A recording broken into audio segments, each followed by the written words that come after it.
The ultimatum. I'll tell you what, that is, listen, this is a complex, painful place to be in a relationship where you're just feeling like, you know, should I get clear about my position in this relationship and get clarity from him because I need to know and move on? And that's kind of the question you have to ask yourself.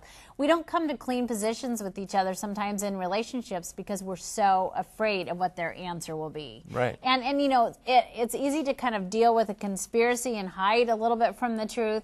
Maybe you genuinely don't know. And here's what you have to ask yourself. If you're giving an ultimatum, is the anxiety of not knowing and the ambivalence of living without closure a higher need for me to kind of take ownership for, or is the loss of the relationship altogether going to be such a painful loss that it's something I don't want to kind of achieve? And you have to be willing to take that hit if you're gonna give an ultimatum. Right, and so there's nothing wrong with giving that kind of ultimatum. Nothing wrong. It's just a choice you need to make. That's what will help you come to clear terms in the relationship, but be willing to live with the consequences of it. Absolutely, and do it with a kind heart. You don't say, look, you know, you're the one who's delaying this and I'm angry with you. What you say is, this is getting intolerable for me. I just need to know now or move on, and so I need you to make a choice. And I know it's hard for you. I know you're grappling. I don't know all the factors in that, but I can tell you, if you can make a decision one way or the other, you know, by this date, then I'm going to make it for us. And to set that date is important, because when you give the ultimatum, it's not like I need to know. You got to need to know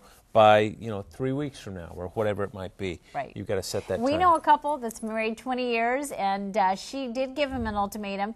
And look, he struggles with every decision in his life, and she knew he was going to struggle with this one until he had a deadline. And he did love her very much. She sensed that.